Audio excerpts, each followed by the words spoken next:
자, 괴로움의 소멸로 인도하는 도닦음의 성스러운 진리. 자, 이 말에 얽매이지 마십시오. 이건 번역 말입니다. 부처님이 이렇게 말씀하신 게 아니라, 부처님이 어떻게 말씀하신지 모르지만 하여튼, 그러니까 이 한글 말에 너무 얽매이지 마십시오. 하여튼 그대로 그냥 이분이 번역해 놓은 것을 그냥 그대로 한번 읽어보시죠. 이게 강목스님이 번역하신 거라고 그러죠, 아마? 네. 예. 강목스님이 하셨는지, 이라스님이 하신 건지, 전재성 박사가 하신 건지 잘 모르겠네요. 어쨌든 하여튼, 괴로움 소멸로 인도하는, 즉, 괴로움 소멸이 되는, 이런 말이죠? 네. 괴로움 소멸이 되는, 인도하는, 괴로움의 소멸이 되게 하는, 괴로움의 소멸이 일어나는, 이런 말이죠. 도닦음의 성스러운 진리, 즉 도성제는 어떤 거냐? 바로 8가지 구성 요소를 가진 성스러운 도이다. 바른 견해, 바른 사유, 바른 말, 바른 행위, 바른 생계, 바른 정진, 바른 마음 챙김. 하여튼 이 마음 챙김이라고 하는 용어도 뭐 알아차림이라고 하는 사람도 있고 새김이라고 하는 사람도 있고 뭐 많습니다. 어쨌든 하여튼 여기 있는 분대로 하면은 바른 마음 챙김, 바른 삼매이다 라고 이야기를 했습니다. 자, 그래서 뭡니까? 즉 가래가 소멸되는, 괴로움의 소멸이 되는 길, 되는 방법. 즉 괴로움의 소멸이라는 것은 가래의 소멸이라고 그랬으니까 가래가 소멸되는 방법. 또 가래는 탐진치라고 그랬으니 탐진치가 소멸되는 방법. 또 탐진치의 소멸을 열반이라고 그랬으니까 열반이 되는 방법. 다 같은 말이죠? 네. 자, 그것이 뭐냐? 나가 아니라 내가 어떻게 하는 것이야? 바로 그것이 도다라는 거예요. 그것이 도성제다. 즉 도가 그렇게 한다는 거예요. 제일 처음에 부처님께서 말씀하셨죠? 뭐라고 그랬습니까? 중도가 안목을 생기게 하고 뭡니까? 중도가 안목을 만들고 지혜를 만들고 고요함과 최상의 지혜와 바른 깨달음과 열반으로 인대한다. 중도가 그런다라고 그랬습니다. 중도가 바로 그렇게 하는 것이 바로 도다라고 지금 말씀하시는 거예요. 도다. 내가 하는 것이 아니라, 하느님이 하는 것이 아니라, 부처님이 하는 것이 아니라, 어떤 다른 참나가 하는 것이 아니라, 참나라고 하든, 하느님이라고 하든, 신이라고 하든, 부처님이라고 하든, 뭐라고 이름하든 그런 것이 하는 것이 아니라, 중도로서 그렇게 된다라고.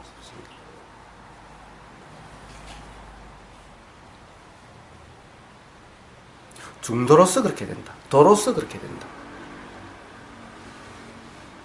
그런데 그 도는 제일 앞에는 부처님이 이제 도를 팔정도라고 이제 말씀하셨어요. 팔정도라고 하셨는데 어떻습니까? 어제도 했다시피 부처님은 팔정도로서 깨달으셨나요? 부처님 깨달으실 때 팔정도가 있었어요? 부처님이 깨달으신 그때 중도를 발견했다 했을 때 발견되는 그때 발견되는 것이 팔정도였나요? 이것으로 혼동하시면 안 된다는 겁니다. 그 중도라고 말씀하신 그것에 대한 설명이 팔정도지,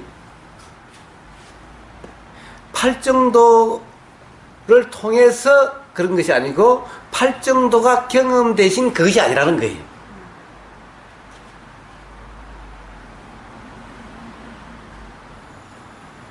깨달음을 설명하는 거군요. 그렇습니다. 이것을 혼동하시면, 그러면 깨달음 자체가 아니라는 거예요. 그것에 대한 설명과 그것은 다른 거라는 거예요.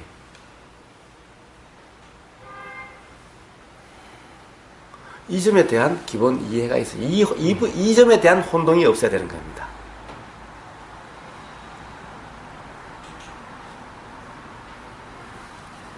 자, 그런데 그 다음에 이제 그 도에 대해서 뭐라고 그러셨냐? 그러면 저기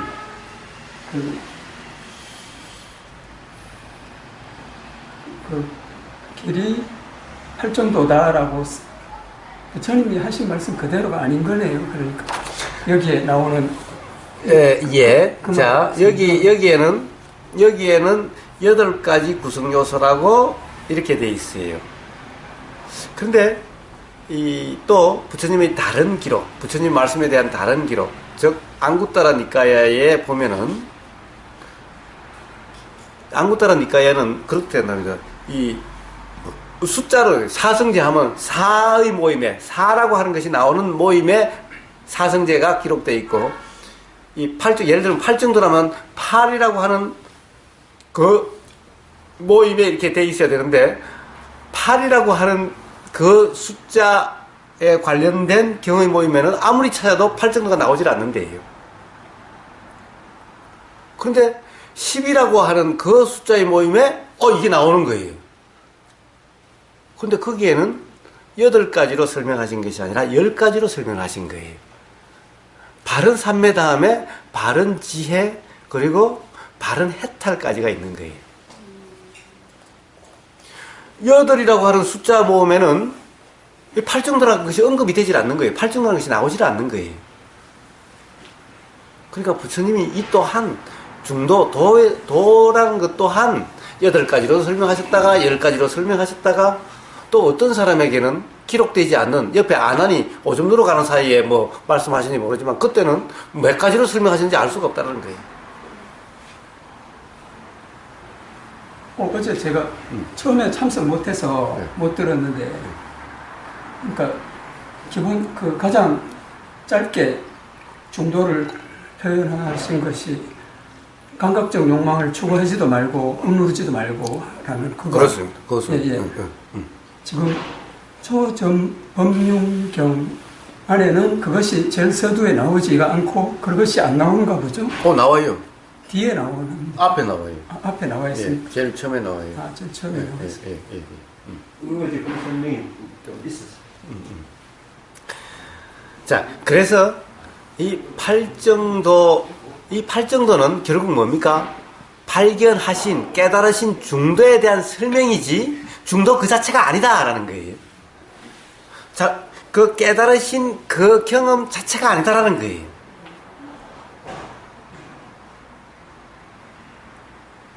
이것에 대한 혼동이 없으셔야 된다는 겁니다.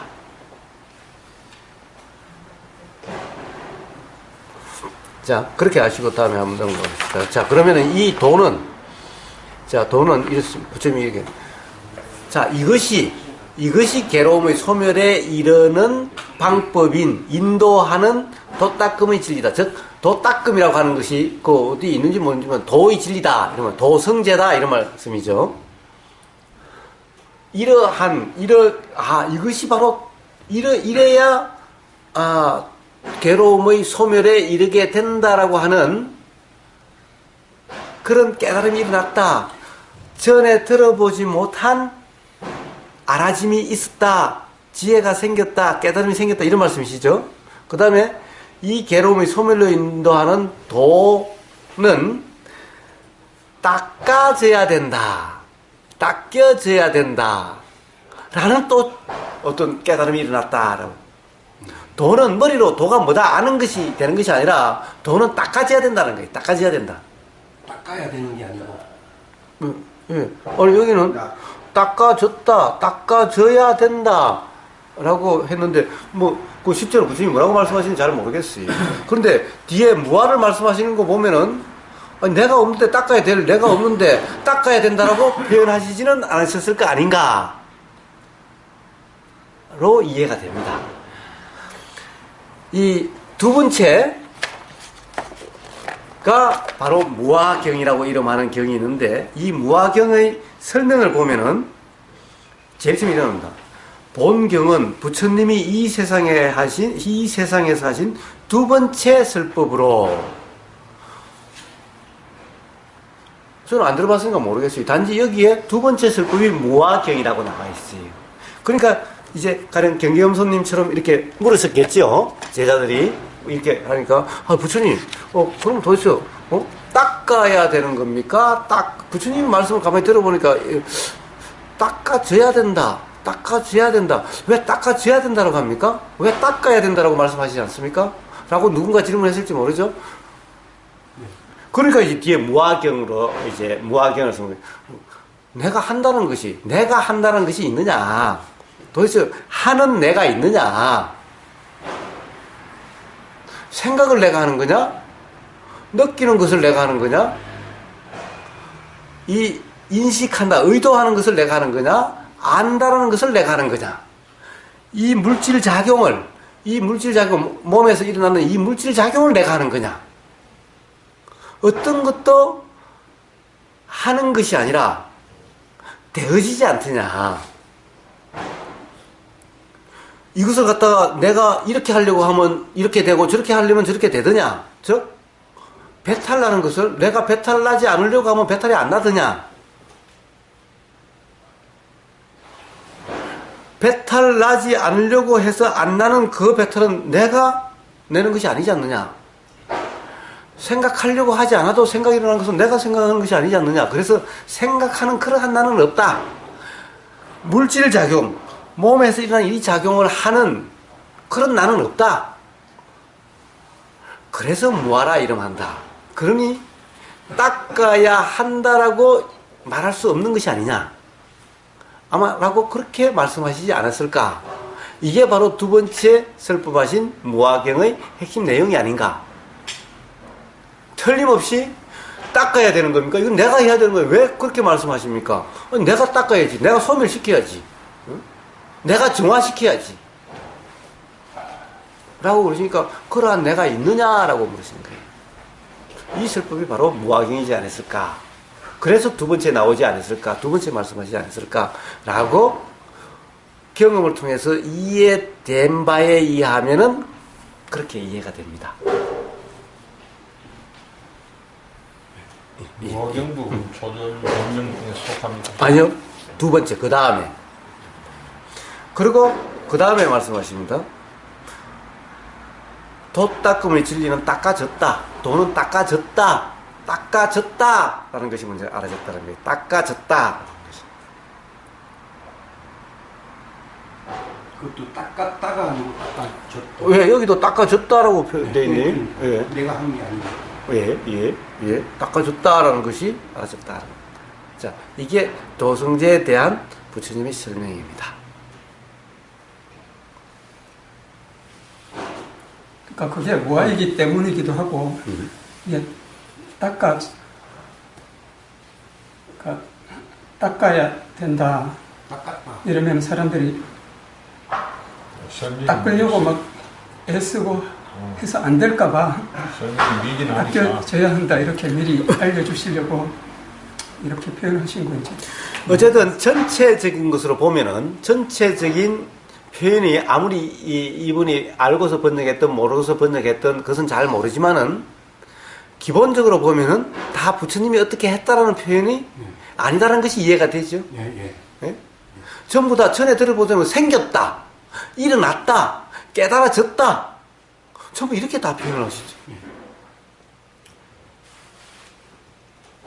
그런데 실제 우리가 가령 어디 수행처라든가 실제로 가령 이야기를 들으면 전부 다 이것이 아니라 닦아야 된다, 정화해야 된다, 없애야 된다, 이렇게 돼야 된다, 저렇게 돼야 된다라고 이야기하고 있지 않습니까? 예, 맞아요.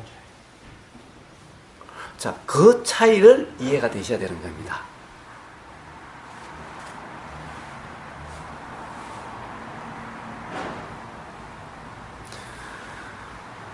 자, 오전부터는 여기까지 하겠습니다. 혹시 질문이 있으시면 더 하십시오.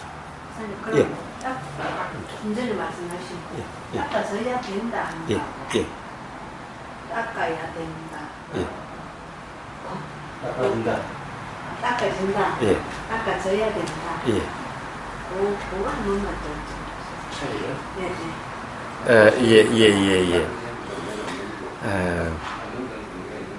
예. 즉, 도 또한, 도 닦음이라고 말했지만, 닦는 것이 아니다라는 겁니다. 도라는 것도 되어지는 것이라는 얘기입니다. 즉 돛 닦는 주체, 돛 닦는 나라는 것이 없다는 겁니다.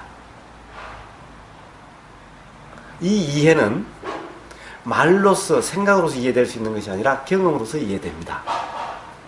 말로서는 아무리 해도 이해될 수가 없어요. 즉 표현될 수가 없어요. 이 이상 더 닦아져야 된다, 닦아졌다, 이 이상 더 어떻게 표현할 수가 없어요. 그런데 닦아야 한다, 닦는다, 이 표현하고는 다르다는 것을 단지 이야기할 뿐인 겁니다. 이 차이는 실제 경험으로서 이해돼야 되는 문제입니다. 그런데 경험을 해보면은 이것은 너무나 명백합니다. 너무나 분명합니다. 자, 우리가 오늘 아침에 실제로 뭡니까? 요가 명상이라고 쭉 하면서 그것이 어떤 것인가 제가 누누이 설명을 했습니다. 경험되는 그 순간은 한다라는 의식이 없어서 다 경험될 뿐인 겁니다. 그냥 알아질 뿐입니다. 그냥 그렇게 알아지는 바로 그 상태, 이것이 도가 닦아지는 도닦음이라고 이름하는 그 상태인 거예요, 그냥. 그래서 실제로 우리가 수행이다, 돈 닦아져야 된다라고 부르면 닦아져야 된다 라고 하는, 그렇게 표현될 수 있는 그 경험되는 그 상태에서는 이 이해는 너무나 쉬운 이해인 거예요. 부처님의 말씀은 어려운 것이 전혀 없어요. 경험될 수 없는 그런 것이 전혀 없어요. 너무나 쉬운, 누구나 와서 보라, 누구나 알 수 있다, 나에게는 비밀이 없다, 내가 비밀을 이야기하는 그런 것이 없다, 누구나 알 수 있는 것일 뿐이다, 법에는 비밀이 없다, 이거 은밀하게 전해져야 되고 이런 것이 없다.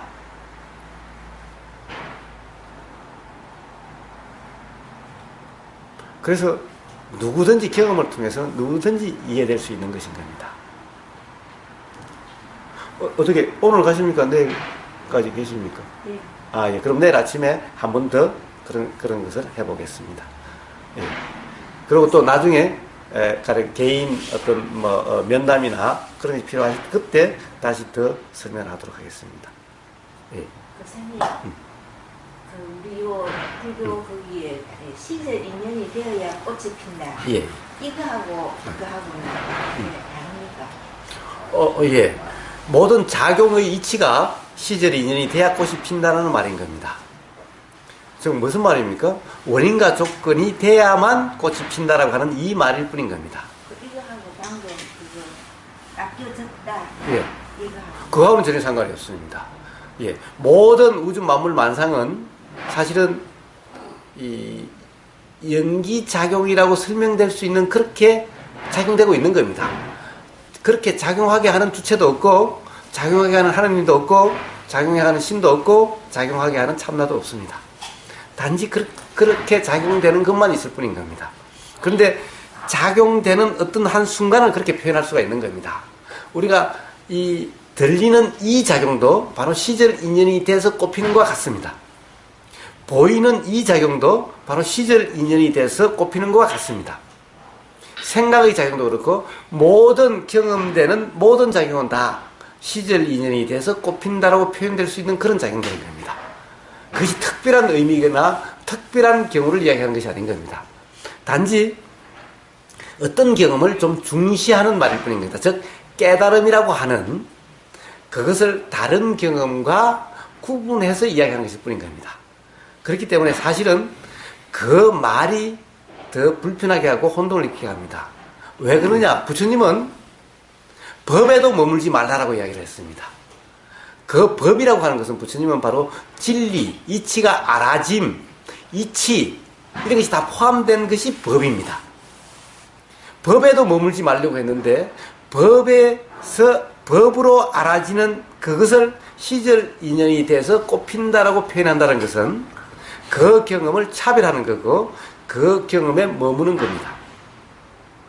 이 말들이 항상 수행을 어렵게 만들고 수행하는 사람들에게 대해서 쓸데없는 관념이 있게 만들어가지고 불편하게 만드는 것일 뿐인 겁니다. 그러니 그렇게 되려고 계속 그렇게 하는 것일 뿐인 겁니다. 매 순간순간이 다 시절 인연이 돼서 피어나는 꽃과 같은 것인 겁니다.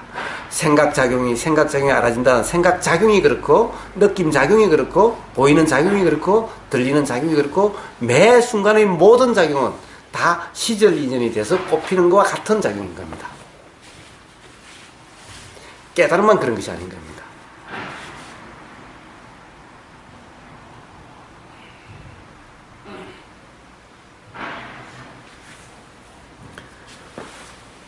시간이 언제? 좀 쉬었다 할까요? 이제 시간 다 됐습니다. 자, 수고들 하셨습니다.